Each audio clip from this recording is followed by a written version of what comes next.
আপনি ঠিক হয়ে গেছেন, আপনি সুস্থ হয়ে গেছেন স্যার। কিছু খেয়েছো?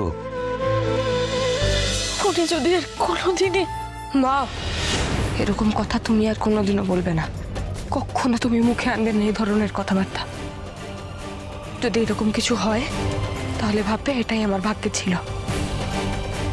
কিন্তু আমি অন্তত এইটুকু জানবো যে আমি ওনার পাশে ছিলাম, ব্যাস এইটুকুই সব। ওনার থাকাটা, আমাদের একসঙ্গে থাকাটাই আমার জীবনের সব থেকে বড় পাওয়া। আমার বিশ্বাস, আমার ভালোবাসার ঠাকুরের আশীর্বাদেই উনি এখনো বেঁচে আছেন। আমার এর থেকে বেশি আর কিছু চাই না মা, আর কিচ্ছু না। ওরে মা, এটা কি বেঁচে থাকা বলে? এ তো মরে বেঁচে থাকা রে মা। তুমি বোধহয় এখনো আমাদের ঠিক করে বুঝে উঠতে পারোনি। আমি সবসময় অল্পতে খুশি হয়েছি মা, সবসময়। আমি হারিয়ে ফেলতে পারতাম ওনাকে, সেটা তো হয়নি, তাই না? উনি তো আছেন, তাই যেটুকু আছে, যা আছে আমি সেইটুকুকেই যত্ন করে আগলে একদম নিজের করে রাখতে চাই। না হলে আমি আর কি বলো, আমি ওনার স্ত্রী, অর্ধাঙ্গিনী। আমি না পারলে সব মিথ্যা হয়ে যাবে মা, সব মিথ্যে হয়ে যাবে। আমি কি করে ওনাকে পেলে স্বাভাবিক জীবনে ফিরে যাব? আমি পারবো না।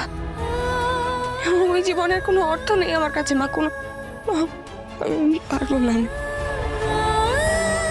অপু, আমি অনেক কিছু বলেছি, আর কিছু বলবো না। শুধু এটুকুনি বলতে চাই যে তোর মন যা চায় তাই কর, যা করতে ইচ্ছে হয় তাই কর। দেখ, আমরা তো সাধারণ মানুষ, বিশেষ করে বাবা মা, আমাদের মাথায় অনেক রকমের চিন্তা থাকে। তোর কথা ভেবে আমি আর্য স্যারকে কত মাঝে মাঝে কথা বলেছি, কিন্তু আমি এখন এটা বিশ্বাস করি যে কেউ তোদেরকে কখনো আলাদা করতে পারবে না, কখনো না। আমাকে ক্ষমা করে দিস মা। বলো না, তুমি যে এই সত্যিটা বুঝতে পেরেছো এটাই আমার কাছে অনেক।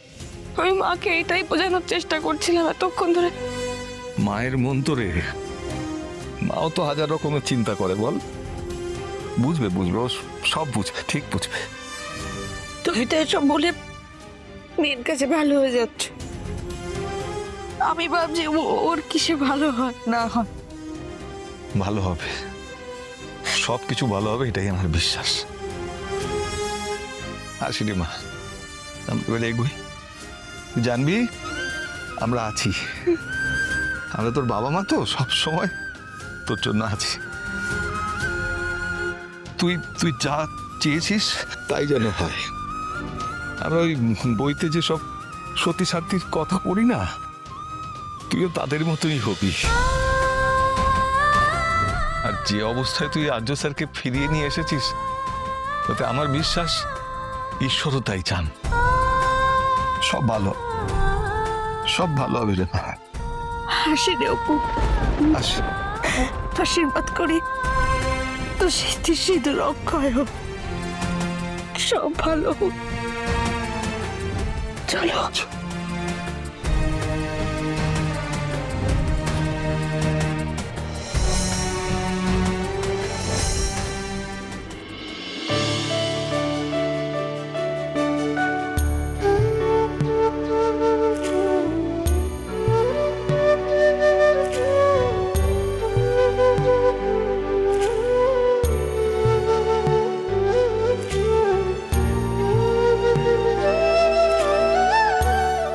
এই যে আপনি ফিরে এসেছেন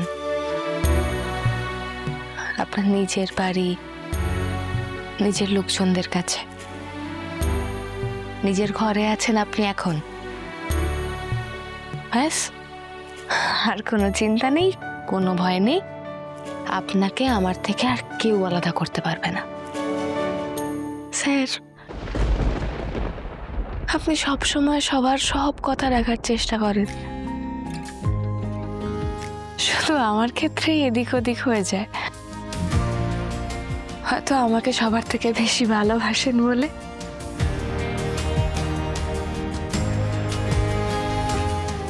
এই যে আপনি বলেছিলেন আমরা একসঙ্গে বাঁচবো,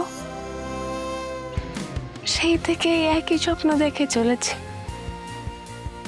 একবারও মরার কথা ভাবেননি স্যার।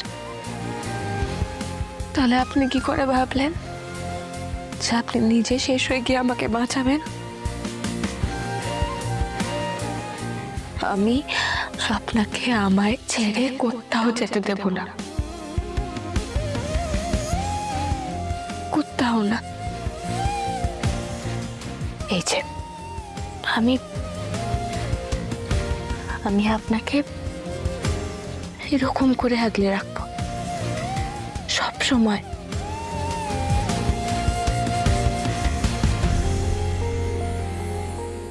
তবে আপনি ঠিকই করেছেন, আমরা তো আর কেউ জানতাম না আরেকজন আসছে।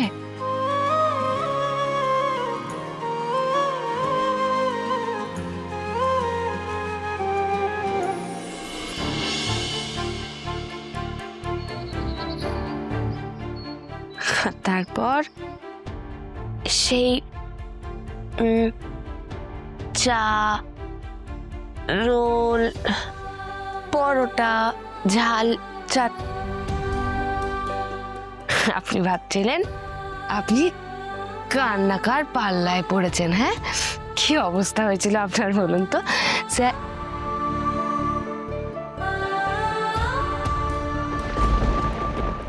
না, মন শক্ত রাখতে হবে আমার। ওনাকে আগের জায়গায় ফিরিয়ে আনতে হবে। অনেকটা পথ চলা বাকি এখনো, অনেকটা। এই যে আমার কিন্তু ভালোই প্র্যাকটিস হয়ে যাচ্ছে, হ্যাঁ, একজন আসার আগে। কিন্তু স্যার, সে আসার আগে কিন্তু আপনাকে সুস্থ হয়ে উঠতে হবে। আমি দুজনকে একসঙ্গে সামলাতে পারবো না, অনেক হ্যাপা, আমি পারবো না অত কিছু। সে আসার আগে আপনি সুস্থ হবেন না? তাড়াতাড়ি সুস্থ হতে হবে তো। আপনি আমাকে ভালোবাসবেন না আর আগের মতন? বলুন না স্যার, ঠিক হয়ে যাবেন তো আপনি তাড়াতাড়ি? বলুন না স্যার। স্যার,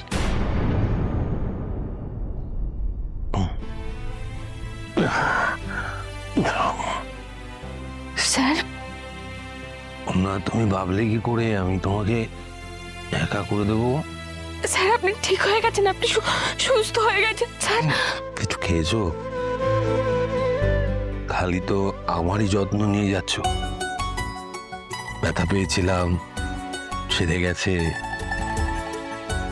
নিজে কিছু খাও, এসো দেখি। নাও দেখি, নাও।